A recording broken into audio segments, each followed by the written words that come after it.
delicately lashed across the backside by semi-naked girls in uniform. Orders barked in a mock German accent. This isn't just motorsport presidency. This is S&M motorsport presidency. Gareth Jones on speed! Hello, welcome to Zog. Hello. Richard. Hello. Welcome one and all. The last episode we made was the first episode of Gareth Jones on Speed to top 10,000 downloads. One episode. Thanks to all those lovely listeners who've been downloading and listening. Yeah, and thanks to one listener in particular, I should do this, Mail, whose name was Fraser. I'm fairly sure, says Fraser. No, I'm indeed positive, he says, that there was a small news item that happened in the world of motorsport recently that he didn't mention. Something to do with a bloke called Max. But to be honest, I did toy with talking about it in the last show, but it seemed that because everyone else was talking about it, we didn't need to. Did we not mention it at all? No, we didn't, no. Can you believe it? That's hard. It's a bit of an oversight. How much money do we have for the lawyers? We do have to be careful what we say. Well, yes, but there's certain things that are out in the public domain that Max isn't denying. There are he certain went to facts. an orgy. He did. He went to an He's orgy. not saying he didn't go to an orgy. He went to an orgy on a Friday afternoon. Although from the video I've seen, it didn't look very much like an orgy to me. It was a bit of slap and tickle and a cup of tea. Really low rent. This is the shocking thing, that it was just so low rent. Orgy, 5 prostitutes, S&M. There's no dispute about this. This is what. Oh yeah, but on. he got a cup But of it's tea the- thrown in for free. So Well, yeah, this Pervert. filthy, disgusting. I bet he had sugar in it as well. I bet it was Earl Grey. Think of the kids. God, disgusting. It's all depravity. just a bit of shabbily suburban, isn't it? If you're going to do that sort of thing, surely you want a real show. You want some kind of really well decked out dungeon, some really scarily impressive Valkyrie-like uniformed up dominatrixes. Not these sort of cheap nylon uniforms and a little cup of tea afterwards. I'm concerned that we've just seen a little too deep into Zog's mind there, that we might want to. You've thought about this, haven't you? I You've really thought about this. But you're right. I know that video was pretty lo-fi on the News of the World website. That's now back up there again. Go and have a look. But it did look like it was possibly just in someone's rented basement flat. It looked like probably if you went to the kitchen, it was like grimy lino on the floor and the boiler doesn't work, probably makes a funny noise and you have to bang it on the side. That was just, it was really, really tawdry. Yeah, with the money that Max Mosely has access to, surely you could have some kind of spectacularly decadent suite affair. of a Not this, hotel. You could have 5 lads all dressed up as Ralph Schumacher and then really go for it, couldn't you? Anyway, let's talk about cars, because really that's what we're here for.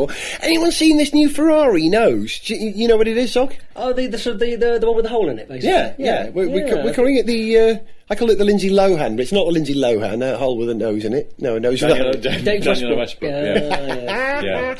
Interesting idea. They've toyed with holes in the nose, the very tip of the nose of cars for a little while. But this one has got a hole on the underside of the nose, and it vents up through 2 holes split at the top of the nose, which by my accounting need to be 1.5 times the size of the hole in the bottom of the nose to get the acceleration of the air through. I do. I think about these things.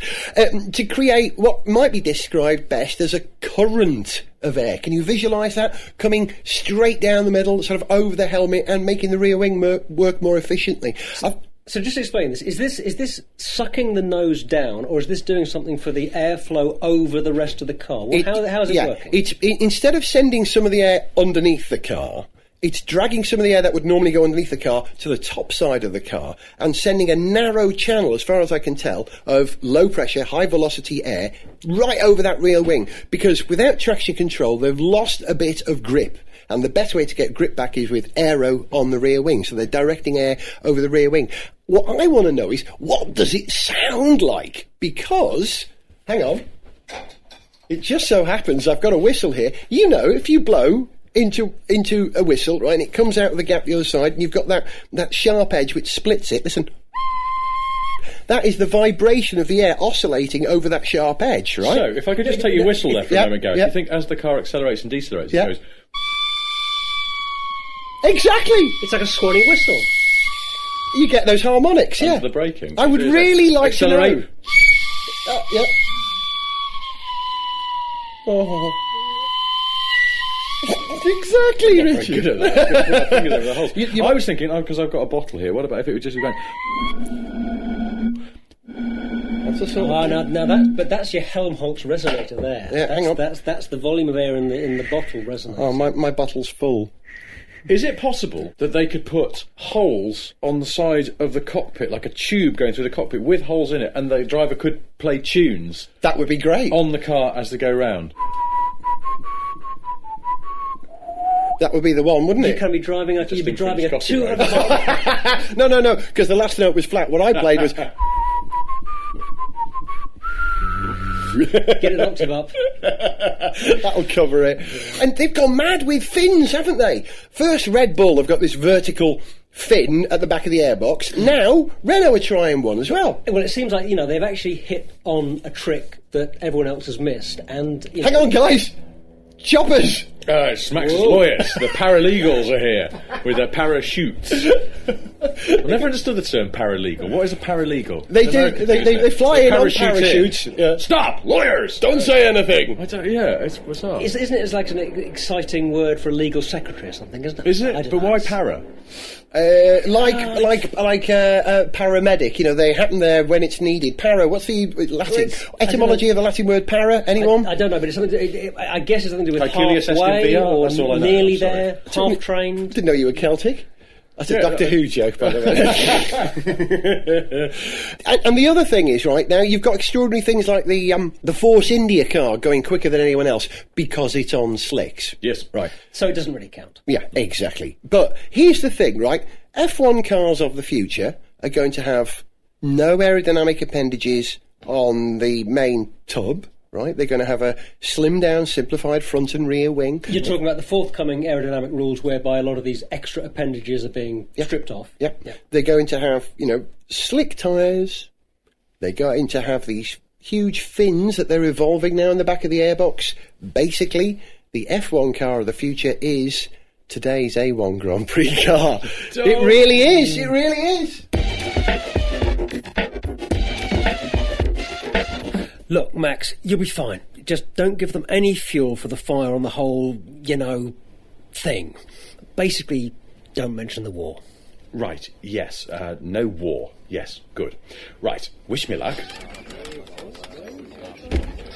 Good morning, gentlemen. Now, of course, we're here at the FIA so that we can reach a final solution. What, Max? No, nothing. Let's move on.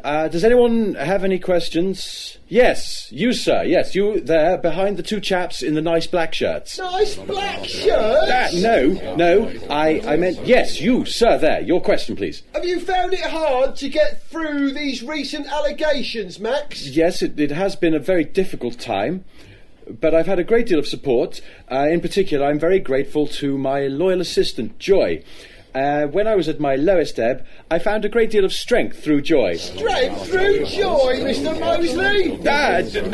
No. Sorry, I meant, what? Well, another question. Max, while you remain under scrutiny, will you be fulfilling any of your FIA commitments? Yes, good question, yes. I fully intend to honour as many of my professional commitments as possible. For example, next week I will be attending a timed event for WRC cars at the famous Nordschleife in Germany, and I can say with confidence that I am very much looking forward to this particular Nürburgring rally. This what? No. Look, I will simply be going to watch the motorsport, and whilst my schedule means that unfortunately I won't be able to see the minor lower formula events, I will be fully behind the master race. Master what? Oh, God, no. Look, perhaps we could just talk about something else for a moment. Any other questions unrelated to this, please? Max, what is your opinion of Aston Martin's latest designer, Marek Reichmann? Ah, yes. Well, I think he's excellent. I remember, actually, that David Richards told me they interviewed a couple of people for the position who unusually had exactly the same surname, but they were completely useless. Both the first chap and the second chap sounded terrible to me, but of course I love the third Reichmann. You love the third Reichmann? No, I'm not answering any more questions.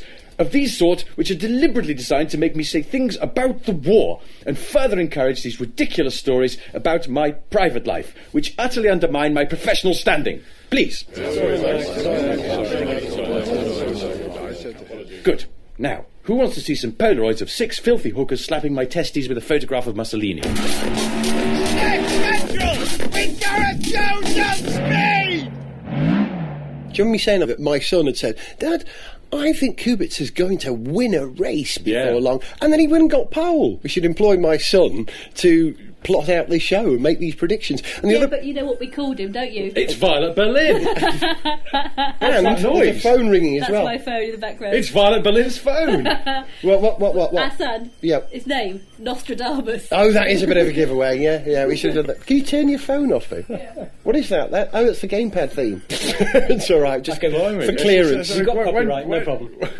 When Violet turns up, she really turns up. With her own theme tune. With her own theme tune. That is actually the theme tune to Violet's TV show. Kubica is absolutely rocking. This is what I was trying to say. BMW are absolutely rocking. I was looking at a graph of their performance recently, and whilst Ferrari have kind of improved consistently, then sort of levelled off a bit, and then McLaren were rocketing and then fell back quite a lot. Yeah. You plot BMW Sauber's performance, and they're on, a kind of a trajectory that only the Apollo Saturn V can match. If that continues, they've made a huge jump, haven't they? Yeah, I can't see them taking another huge step like that. But if they can just make some steady progress from here, yeah, and they have been very good on reliability, consistency. And Heidfeld as a driver has been particularly consistent, you'd have to say.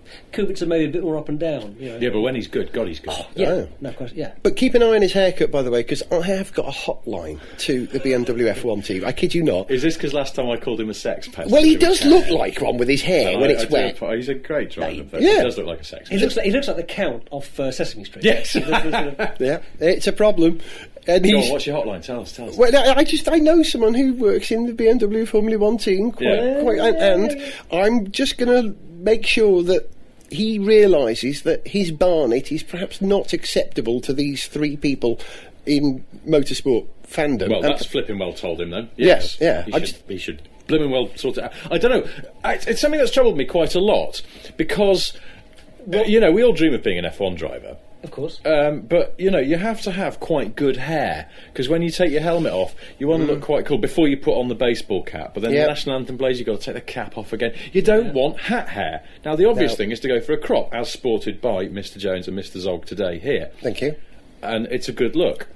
But you've gone for the sprout. I'm a bit boofy at the moment. It's a bit Neil Buchanan from Art Attack. Be a cutaway of my hands in a minute. It's going to be a bit Tom Chilton, actually. Tom Chilton. Closest, possibly, I'm thinking. It is a bit Tom Chilton. I had the old crew as well for a while, but yeah, I just had to... Why are we talking about hair? This used to be about cars, this programme. Anyway, my point is, if you're an F1 driver, what haircut do you go for?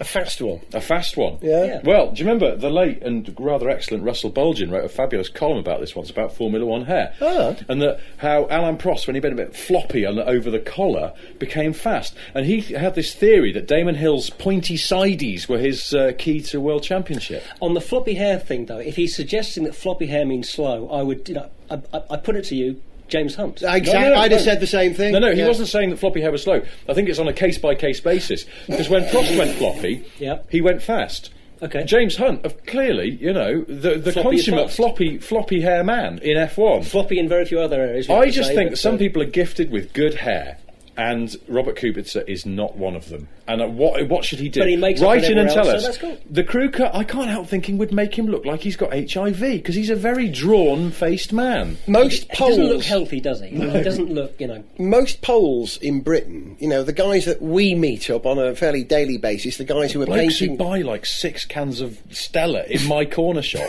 at 8:30 in the morning before they go to tile someone's bathroom. Seriously, do a great job. Yeah, do a great job. They tiled my bathroom, I tell you, it's cracking. But generally, they go for the crop, don't they? Practically shaved. Yeah. Oh, yeah, very much so. Yeah. All the lads Very in my corner shop are So he should go for crop. the national haircut. The national haircut of Poland. Is there a national haircut? If you're listening in Poland, tell us. Write in and tell us. Well, there's a national moustache. Lech Wałęsa had it, didn't he? That was the what a moustache. But of course, that would have been a hindrance. The aerodynamic buffering that would have created. Did I ever tell you what David Coulthard told me once? Oh, this is bizarre. Hang on. You dropped something there, I think, Richard. Clang, clang, Someone put a clang, spanner down. clang. Hey, come on, you've met many more racing drivers than I have, and much more impressive, but I had to go and interview Crazy Dave once because when he was promoting his god-awful range of toiletries, and... Hey, he has a range of toiletries? Yeah. pole position range of toiletries. Yeah. Oh, so he just put some... That's just the most And curiously, ridiculous- Robert that's Kubica is going to bring out some called the Scott position. Think about it. Range of toiletries. Yay! Thank you very much. Hang on. So, Coulthard told me something interesting about facial hair in racing. Go on, then. Because if you have just a wee bit of stubble, just like I've got now, it's a bit scratchy. Can you hear that? bit mindless. It's scratchy, yeah.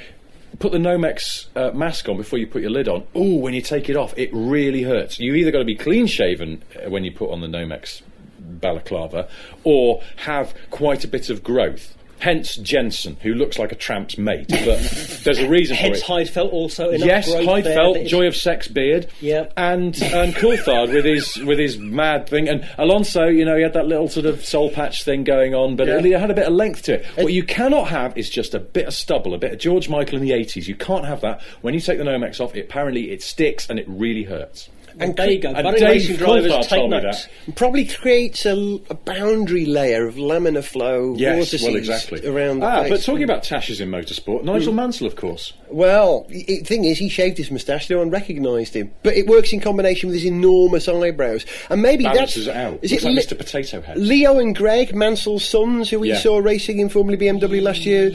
Yeah. They're not as quick as him, admittedly. Perhaps it's people because are. they don't have the facial hair.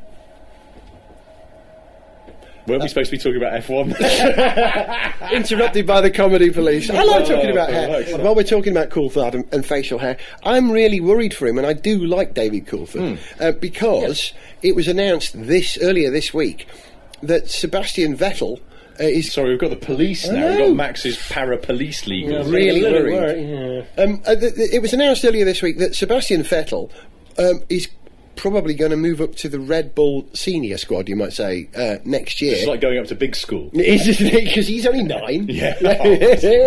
And he's an extraordinarily good driver. And that doesn't bode well for Coulthard, really, because they're going to keep Mark Webber, aren't they? With David's reputation for crashing in the last few races. If you're going to keep one of them right now, you're going to hang on to Mark, no question. 2 racing incidents.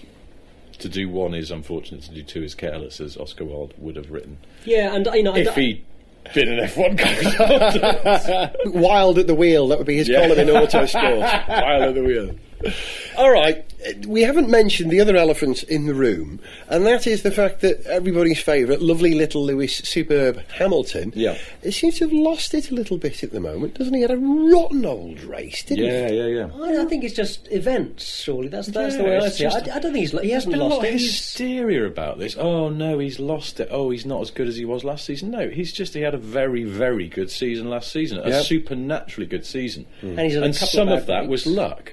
It wasn't just his talent is immense, and some of it was just immensely good luck, and he's just had some immensely bad luck now. Well, Do you agree? Is this someone I'm talking No, about? I agree. In as much as luck came into things last year, the brakes pretty much went his way. Yeah. Not always. But this season, we've just had 3 races where the luck hasn't gone his way so much. He's made a couple of little mistakes, paid the price for that. In another 3 races' time, I think it's going to look completely different. Yeah, exactly. Yeah. So here we are, a week ahead of Barcelona. And do you think Lewis could put it back there? Because the McLarens were pretty healthy at Barcelona, not the recent test where everyone was wearing slicks and turbojet engines and stuff like this. But the test previous, the McLarens were solid at Barcelona. Barcelona's never an exciting race because they test there so heavily. If we were going to put money on it there, is Lewis going to out-qualify and beat those flipping fast red cars, or even that fantastic Finn Hickey? I think in a way almost there's Lewis versus Heikki is going to be very interesting for the rest of the season because Heikki's doing a spectacular job. Heck of a good job. Thank you. Hey.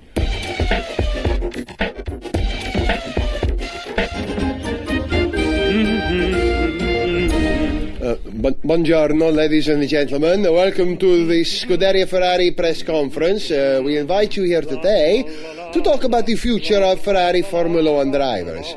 You must be aware that Honda have recently signed the 16-year-old karting star Will Stevens. And, of course, McLaren have had great success with Lewis Hamilton, who was signed up at the age of 8.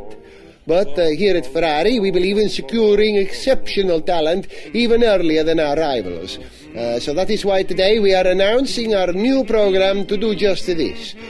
Please observe now, as Michael Schumacher, our star driver for many years, will go into this cubicle here with a small jar and a pile of, how in English you say, jazz mags. Oh, and there we are, done already. As you can see, the maestro is still very quick.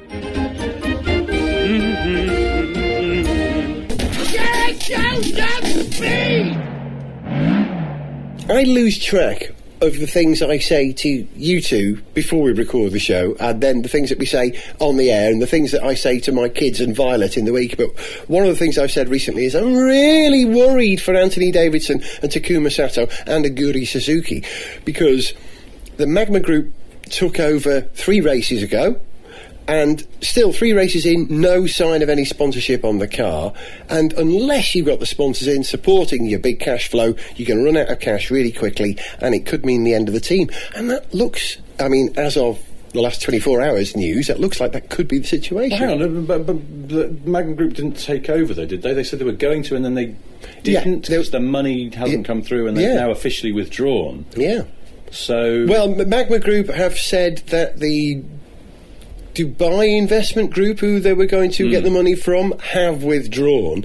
They still hope that they can get it for a knockdown price, but it's a worry if you're going to compete in Formula One, especially if you've got to be a constructor next year with your Kers and your everything else that's coming, slick tyres and whatever they're putting on the cars next year. Unless you've got massive investment, you don't stand a chance. Just before the season started, it was really touch and go whether they would actually make it onto the grid at the start of the season. And they really put in some very impressive performances in races last year, despite being such a scratch team, essentially. They were a bit of a shock, weren't they, that they weren't completely pathetic, in fact. Everyone expected the worst, so anything else was a bonus, and actually they did all right in their own little did way. Very well. They did, and I'm sure we'd all remember, Sato putting a move on Alonso at one point. That really was quite something. Audacious move of the season, yeah. Bless him, we love Sato. But it always struck me that if they had much of a future, the likelihood was that they would have to get the money from Japan. I would have thought, given the background of the team, that hasn't happened. We'll have a whip round in the show. Have you got any money in your pocket now? Because you might be able to pick up this team. I've got nothing because I had a meter in town today. I'm getting a cab home, so I've got 30 quid. That'll do it. Well, that certainly paid for Davidson anyway. Well, hang on, wait, because I noticed that things are going a bit weird at Longbridge this week, so I'm going to keep a tenner back to buy Rover. Okay, great. Yeah, you'll need it. You've been listening to Gareth Jones on Speed with Zog. Say goodbye, Zog. Goodbye. Say goodbye, Richard. Goodbye. And we'll leave you with a little tune which Richard has knocked up out of his head with a little help from us too. You tell him what it's called. Yes, it's the return of our house 80s retro synth band, the Pit Stop Boys, and this is called Eddie Irvine Lives in My Wardrobe. Yeah, I know. At that point, John Peel as well. I know it would be great at that point, Richard, just to sort of play the track straight away. Yeah. But I just want to know, where the heck did the idea for this one come from? Tell me it's not a dream. Because next show, I've got something I want to talk about, but I'll tell you about it in a bit. But what it led to me doing was going to America for 3 days, west coast of America. That's a bad idea, as it turns out. Messes with your brain, jet lag bad. I was on the flight back, and we just landed at Heathrow, and it popped into my head. Blame it on the jet lag. Very, very thin air on an aeroplane and jet lag. And anyway, you listen to the song, you'll understand it. It relates to nothing, but it's just a song. Don't blame it on the sunshine, don't blame it on the moonlight, blame it on the jet lag. Yeah. Say goodbye, guys. Jaunty 80s intro. Say bye, fellas. Bye-bye.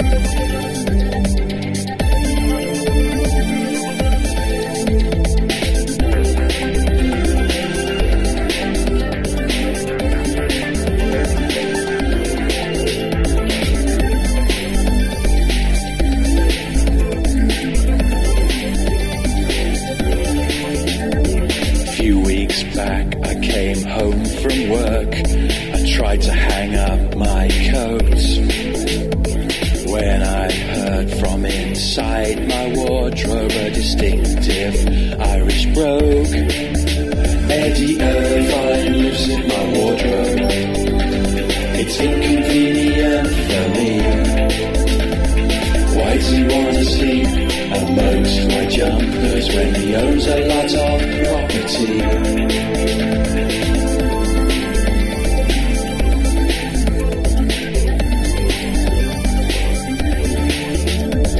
Just last night I tried to hang up a shirt. It was something he would not let me do.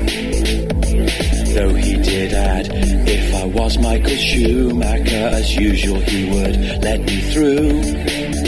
Eddie Irvine lives in my wardrobe. It's inexplicable to me. Though I did once read that he slept in a toolbox when he worked at Ferrari.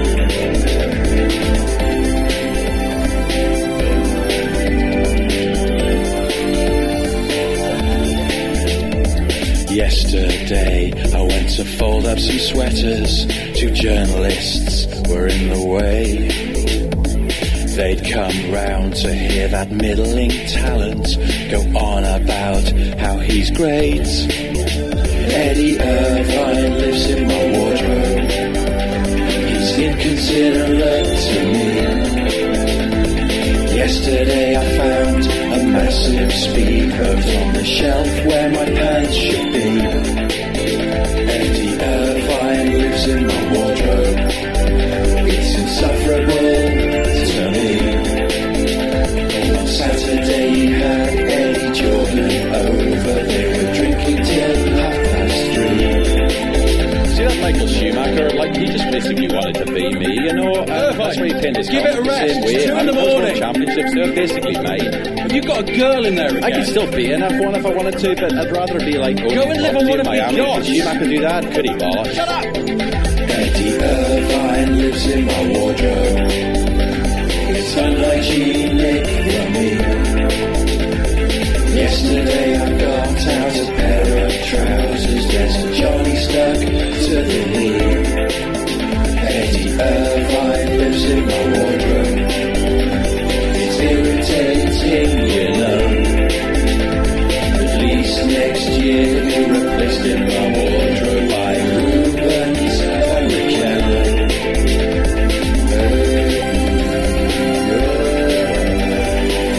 I could have had Michael Schumacher from the off, you know. I mean, he was not as good as me, really. Particularly around corners. I could have taken him on the outside, it was, you know, so it is. The thing is, right, Aidan Senna once said to me that I was better than him, and Fangio said that too, because, you know, the thing is that I think I was better than both of them. I remember Sterling Moss once said to me that he said he reminded me of like a young hell, but like better, and I think I could agree with that, because actually I am better than him, and I was better than anyone. In fact, I could probably like drive around all of them, because I'm just great.